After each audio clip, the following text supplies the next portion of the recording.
This video is sponsored by Henson Shaving. Here in the United States, it's no secret that zoning has created vast neighborhoods of single-family homes, often quite separate from the places people shop, work, and go to school. This separation of uses leads to longer trips to go to the store or go to work, which can increase carbon emissions and lead to more traffic crashes. It also just increases traffic, period. Separation of use is the cornerstone of suburban sprawl, a wasteful and costly land use pattern. But other countries in the world also regulate land use, and their outcomes are often quite different than the ones found here. I mean, this is pretty charming. Is there something about how the countries of Germany, England, and France zone that leads to, more charming cities? It turns out the answer is yes. Let's look at the policies Europe uses to plan cities better and find out if they work in the United States. After the bike bell. Let's start our country-by-country comparison right where I am, here in the United States. It's where zoning is the most infamous, and we should really understand why that is. This is also a good time to nail down the absolute basics of zoning. Zoning is quite literally assigning parcels within a jurisdiction, like a city or county, into distinct zones. Zoning began in the late 19th and early 20th century, back when cities were dense and filled with factories and smokestacks. It was not uncommon for negative external effects of industrial uses, like terrible air pollution, to spill out beyond the boundaries of the property line and cause problems for neighbors. Zoning prevented these nuisances by requiring those factories to be built in places that would limit their negative effects. That's truly how simple some of the early zoning ordinances were. Keep smokestacks away from housing. Here in the United States, we saw a good idea and we ran with it, and some would say we ran it into the ground. Our first real innovation was assigning separate zones for every single different kind of land use. In comparison, in Europe, the early zoning codes really only acknowledged about 3 or 4 different land use types. Instead of 3 or 4, we expanded the number of zones to include any land use type we could think of. We now commonly have separate land uses for residential, commercial, industrial, agriculture, and public space, with even more zones within those categories. Just look at the zoning code from where I live. There are several kinds of commercial zones, for example, including zones for tour-serving commercial, big box commercial, and downtown commercial. Early zoning codes also included an innovation called hierarchical zoning, sometimes called pyramid zoning. This means that the uses at the top of the pyramid could be located within all other uses below, but not above. Here's a really basic example. Residential uses are at the top of the pyramid. They are generally very low impact and can be located in all residential, commercial, and industrial zones. Commercial zones can't be in residential zones, but can be in industrial. And of course, industrial uses can be in only industrial zones. This system makes some sense, and many early zoning codes followed that pattern. But another early zoning code, one from Berkeley, California, came up with a new innovation, one that swept the nation and now most cities use. Non-hierarchical zoning. That's right, we invented one way of doing zoning and then invented a completely opposite way of doing it. In non-hierarchical zoning, only uses specified in the name of the zone can go there. Only residential uses in residential zones and only commercial uses in commercial zones. There is no hierarchy, every use goes into its own zone, no mixing allowed. One estimate has 80% of US cities using non-hierarchical zoning. When you combine this with our love for many separate zones, you get a city with isolated uses. Now that we understand US zoning, we can begin to evaluate the alternatives. Let's start at the beginning, in 19th century Germany. During the Industrial Revolution, cities in Europe began enacting policies to prevent factories from locating near residential areas. German reformers, however, took this idea and made it a citywide plan. Frankfurt's zoning code, adopted in 1891, is widely regarded as the first use-based zoning code in a large city. This code only had 6 types of zones: 2 residential, 2 mixed use, and 2 industrial. Industrial uses were actually allowed in every zone, even residential, though the most noxious industries were not. You may notice no commercial zones. Businesses like shops and offices were allowed everywhere and even encouraged to mix. There were 2 residential zones, but those 2 zones were not divided based on intensity like in the United States, with one zone for single-family homes and the other for multifamily homes. The Germans basically never even referred to them as separate things. This was the zoning code Americans used as their baseline when they started coming up with all of their new innovations. And while US zoning morphed and evolved into something strange and different, modern German zoning went in a different direction. though on the surface they actually look quite similar. Cities in Germany can only use zones predefined in federal statute, and they come in 4 basic flavors: residential, mixed, commercial, and special. And just like in the United States, there are subclasses for each, like mixed use, town center, commercial, industrial, and several types of residential. They even have zones called small-scale residential and exclusively residential.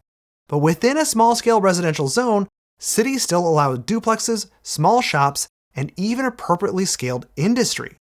Exclusively residential zones are straight-up misnomers because they allow housing at all densities, small shops, hotels, and civic buildings. In the United States, separation is the name of the game. In Germany, it's all about finding the right balance in each zone. In a German residential zone, for example, the goal is to get about half the land used for residential purposes. In the United States, that goal is much closer to 100%. Germans just assume that you'll need a corner store, daycare, school, and doctor's office near your house.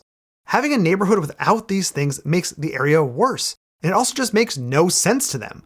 So why not allow them even in residential zones? This flexibility makes German neighborhoods more resilient and allows residents to be more entrepreneurial. Neighborhood change can be accommodated without requiring a rezoning, like it would in the United States. If a family in the United States wanted to convert their house into a beauty parlor on the ground floor and live above it, they would need to file for a rezone with the city government, as this arrangement would not be allowed in basically any residential zone. It would also almost certainly fail. In Germany, the default assumption is that a small retail business is a good fit and nothing would need to change to allow it to happen. There is one area of agreement between the United States and German zoning codes that sets it apart from other European countries like the United Kingdom.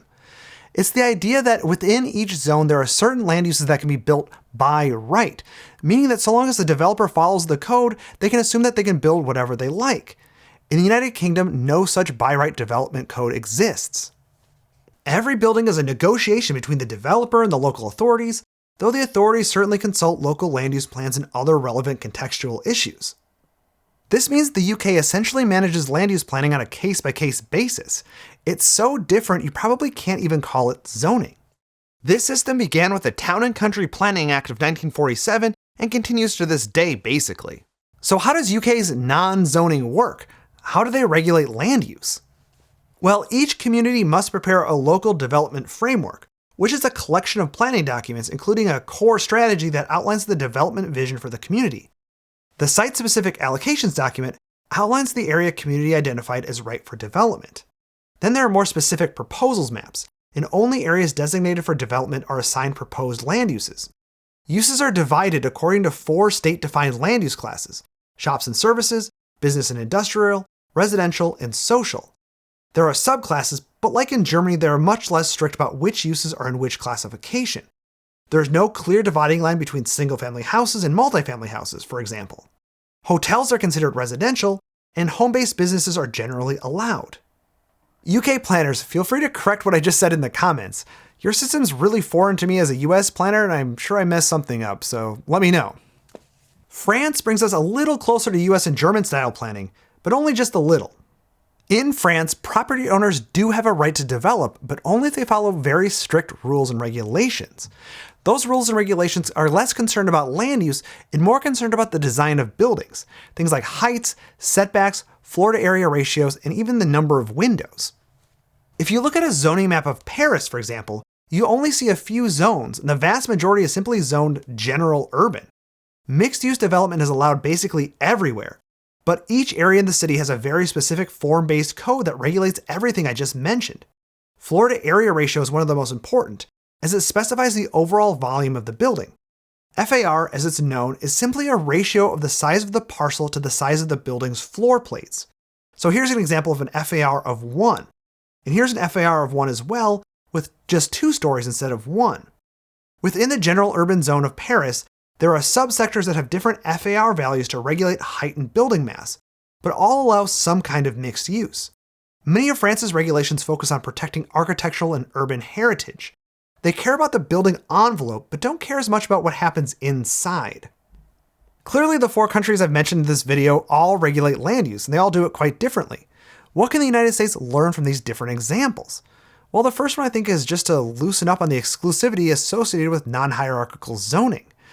Maybe make it so that residential and commercial mean predominantly residential and commercial, not 100% exclusively residential and commercial. Doing so would also allow cities to reduce the number of zones, which in some places can be a dozen or more. Fewer, looser zones would also allow for more corner stores, which I've already talked about on this channel, and a wider variety of housing density, which I've also talked about on this channel before. An even bolder idea would be to give more land use planning power to state governments. In all the European countries I've profiled, they have a more centralized standard system. Why not here in the United States? You would end up with more standardization, fewer NIMBYs to deal with, and you'd ensure that statewide planning goals are met. Here in California, the state legislature has been starting to do this to force local governments to loosen up restrictions on new housing construction. Now, I'm not saying this is a silver bullet solution, but European countries have been doing this for decades and have more vibrant mixed-use cities to show for it. European cities might even allow an aerospace machine shop to be built in a residential zone, particularly if it manufactures solid metal, high-quality razors. The Henson shaving razor is built to such tight tolerances because only an incredibly small part of the blade is exposed, ensuring an irritation-free experience. I've used this razor and I can personally vouch for that. It hardly even feels like it's cutting hair, and it never seems to get gunked up. The razor itself feels great in the hand, and loading blades is super easy. The best part might be the price of the blades. Each blade costs about 10 cents, so you're only paying about $3 to $5 per year in razor blades. When you add in the razor, you're saving a lot of money over the typical proprietary cartridge razor system you'd find at the store. It really is a good deal. Click the link in the description and use the code CITYBEAUTIFUL to get a free 100 pack of blades when you purchase a razor.